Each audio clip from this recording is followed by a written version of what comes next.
Welcome back to Tipping Point. I'm your host, Riley Lewis, filling in for Kara McKinney. Robert F. Kennedy Jr. is exactly the right choice to run the Department of Health and Human Services in President-elect Trump's second administration, as evidenced by the left's total meltdown over it. He's being attacked on a daily basis at this point because he's actually going to be effective and he's going to help us be healthier and happier, which is going to benefit everybody. And that directly, of course, undermines the deep state's plan to control us all by making us too sick and weak to physically fight for our country and stand up for our freedoms. It's a lot easier to control the American public when they're sick than it is when they're, of course, fit and strong and resilient. And that's exactly why we need an outsider like RFK Jr. to usher in a major paradigm shift in Washington, D.C. at last. But he will only have 4 years to get us back on the right track, and there are no shortages of public health issues to address, which means he needs to focus on the biggest issues facing the American people today. That includes the rise of chronic health problems such as autoimmune diseases, as well as the ethical and safe production of vaccines, and especially children's vaccines and their current vaccine schedule. Of course, certain media commentators and pundits in the legacy media establishment have accused him of being some anti-vax conspiracy theorist in recent weeks. However, these absurd claims could not be any further from the truth whatsoever. He is not opposed to vaccines, and he never has been, frankly. However, he's also not beholden to vaccine makers or the pharmaceutical industry in America, which is exactly why Trump picked him. And while we're talking about vaccines and the legitimate concerns about them, which have risen in recent years for a lot of reasons, according to Axios, the number of U.S. kindergartners who have received vaccine exemptions lately has increased sharply. Recently updated CDC data shows that the number of vaccine exemptions seen in 40 different U.S. states and Washington, D.C. has increased from 2.1% in the 2013 to 2014 school year to 3.3% in the 2023 to 2024 school year. That's quite significant of a change. Clearly, vaccine skepticism is a growing trend. And if the mainstream public health establishment really wants to combat that trend, then it will stop falsely accusing RFK Jr. of being opposed to vaccines simply because he calls them into question sometimes. It's patently absurd. They also, by the way, need to acknowledge that this skepticism is valid and is based largely on the lies about vaccines that were told by Dr. Anthony Fauci during the COVID-19 pandemic. And until he's held accountable for his deception to the American public, we should all be reasonably skeptical of public health agencies such as the CDC, the FDA, and of course the NIH. Joining us now to discuss is Reggie Littlejohn, the founder and president of Anti-Globalist International. Reggie, thank you for joining us. Thank you so much for having me. I appreciate it. Absolutely. So there's a lot of really frustrating propaganda coming out about RFK Jr. in the last couple of weeks. I just want to ask you, though, generally, how do you think this appointment, should it go through, will impact public health in America? I think that it is an absolutely appropriate appointment. It needs to go through. I think that throwing his weight behind Donald Trump made a huge difference in the election, and far be it for the Senate to derail that mandate. And I think that what will happen is a couple of things. Number one, I think that RFK Jr. is genuinely concerned about the health of America and not about enriching big pharma. So the things that you can do that are healthy, like not eating processed foods or getting rid of like canola and other kind of seed oils out of your diet, et cetera, highly processed stuff that doesn't enrich anyone, it's going to come to the fore. How we can just exercise more and be healthier. I mean, he's incredibly healthy for his age. He looks awesome. And he wants to help all of America be healthier again. So that's, I think, a really different focus, because under the big pharma kind of regime, really, the sicker we are, the more money they make. And that's not a good thing at all. And the second thing I think that he's going to do is confront big pharma corruption and FDA, CDC corruption through two things. 75% of the FDA's funding does not come from the government. It comes from the actual industry funding the FDA. So it's a situation where you've got a big pharma company giving money to the FDA and then asking them to approve their product. I mean, that's a direct conflict of interest. And what's beyond that conflict of interest is that there is a revolving door between the FDA, for example, and Big Pharma, so that the person who approves this drug at the FDA could then go in-house at Big Pharma and make a lot of money over the fact that he or she approved it. So this is just, it's egregious, and it's got to stop. RFK Jr. is on to it. He's going to stop it, and we need it to stop if we're even going to survive physically as a nation.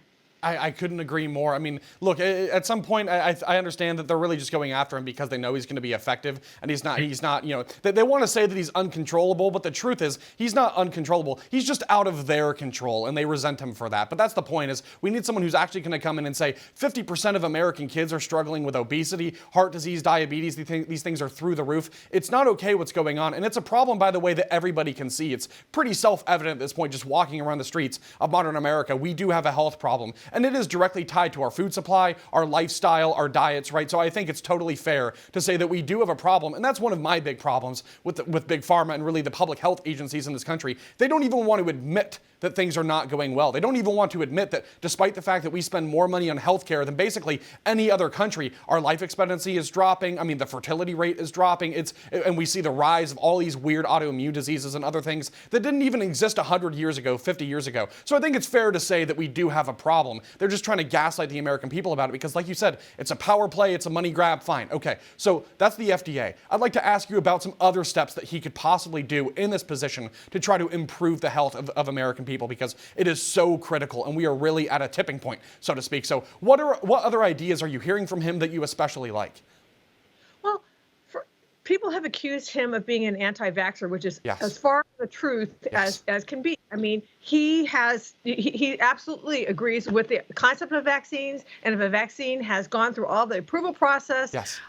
And is safe and effective, then he has not said that he's opposed to that. What he is opposed to is just ramming vaccines through without adequate testing, especially to kids. If vaccines have never been tested on kids, then he questions, and I think rightfully so, putting them on the childhood vaccine schedule.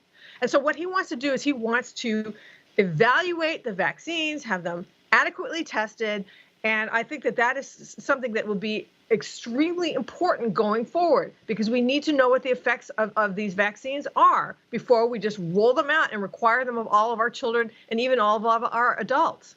Yeah, absolutely. One thing I'd like to see him also touch on is the product liability that was waived for a lot of these vaccine makers back in, I believe, 1986. That was a ridiculous measure, a really horrific move, and we've seen the consequences of that because, like you said, they can skirt safety, they can skirt, human, real clinical tested trials and just push these things onto people. And then the government comes in with the Biden-Harris administration and enforces the vaccine mandate, and we've seen just how disastrous that's been for countless American people who've had adverse reactions. And then when they want to talk about this reaction, they get shamed, they get shunned, they get lumped in the same boat of being some anti-vax conspiracy theorist simply for talking about their own experiences with the vaccine. Right. So I think a lot of what needs to happen here is no more product liability. Okay, it is absolutely insane that even happens. And to that point, we need some transparency about the testing, about the development, about the research process, and about the things that you're actually putting into these vaccines to make sure they are safe and totally good for human consumption across the board. So I think that's another thing that he needs to touch on. He wants to touch on it clearly, and I hope that he can get it done. But what do you think about that? Oh, I think that if anyone can get it done, he can get it done. So he has the visibility, he has the mandate, yes. He has the courage. Okay, let's not forget the courage it takes for him to be doing this. Given his family history of assassination, he knows he's taking his life into his hands. Why is he doing this? He's not on some kind of an ego trip. He's not on some kind of a power trip. He cares about this country, and that's why he's putting his life on the line in order to make America healthy again. Absolutely. I'm glad you mentioned the fact that, because the deep state's coming after him as well. Everybody's coming after him. And it's, again, because they know he's going to be effective and they can't control him. And they just absolutely hate it. But it is interesting you bring it back to, of course, his father, Robert F. Kennedy Jr., and then his uncle, JFK, because if the deep state took them out, how symbolic is it? This is long overdue justice that we finally have a Kennedy back in the White House for the first time in decades to finally hold the deep state accountable and hold their feet to the fire, which is really the crux of the mandate. When you think about the MAGA mandate, so much of it just just boils down to transparency, rebuilding trust with the government, and getting some accountability and justice for all of the ways they've wronged the American people, abused the American people, lied to the American people. So I know that RFK isn't some lifelong conservative. That's fine. He was even reluctant at first to join the MAGA movement, but now he's here and he's fully on board with the mission. And I think anybody should be supporting it. It isn't even really a partisan thing, which is the funniest thing to me, because who doesn't want to be healthy, right? So I just want to ask you about that, because what do you think of this fact that we have conservatives, MAGA, Trump supporters that are fully embracing him, but then a lot of people in the Democrat Party who, why would you not want to be healthy, are coming out against him? It's just, why? Why is this even a partisan issue at all? Well, okay, why would anybody, who does not want us to be healthy? Big Pharma does not want us to be healthy. You know, if you're a healthy person, you don't need any medications, you don't need to go to the doctor, you're a total loss to Big Pharma. Okay, so there, I hate to say it, but I sometimes I think that they want us to be unhealthy, because as soon as we're unhealthy, then we get into this cycle of having to have more and more medications, and that's a big moneymaker for them. That's the only explanation I can come up with. Yeah, absolutely. The same here. So, of course, and Americans, I think, are finally realizing and sort of waking up to that, because for so long, again, you trust your doctor, you trust the healthcare system, you generally think these are people that want to work hard to make sure that I am doing well. And of course, I have family in healthcare. I know there are good people in the healthcare system, but you get these company executives that just look at people and they reduce you down to a number, down to the bottom line. And it's all about, like you said, making money. And of course, in turn, you take that money and you donate to Democrat politicians that are once again going to protect you and not go after you and do things like make sure there is no liability for the vaccines that you're actually manufacturing. So this is very interesting what's going on. I'm fully on board with the Make America Health movement. One thing I'd like to ask you is some other kinds of opposition, because I don't think Democrats are just going to play ball here. So what are you expecting in terms of possible obstacles to overcome when it comes to actually making this country better and healthier? Well, another form of opposition is that there is some speaking on the Republican side of, oh, well, he's not pro-life, and so we should not, I completely disagree with that. President Trump has pulled back from the strict pro-life position. Sure. Why are we holding RFK Jr. to a higher standard than that? And I think that what's going to matter a lot is who he appoints, the heads of all of these agencies, and the subheads and the subheads and the subheads. I think that he should go out of his way to appoint pro-lifers to those positions so that there will be a balance within his administration. Yeah, absolutely. Very, very well said. And one other thing I'd like to ask you as well, because there's a lot of questions about, what happened with Fauci in the last time and making sure that doesn't happen. So do you think we'll be able to start to get to the bottom of some of the things that really transpired during the COVID-19 pandemic, so to speak? Yes, with great courage. Because these guys are vicious, and they have a lot to hide. And so anyone who tries to pry that out is gonna be taking a lot, possibly even their lives into their hands. But I just don't know anybody better than the Trump Kennedy team to do that. If they don't do it, I don't know who else will. And we've got a once in a lifetime opportunity to make that happen and to make it right.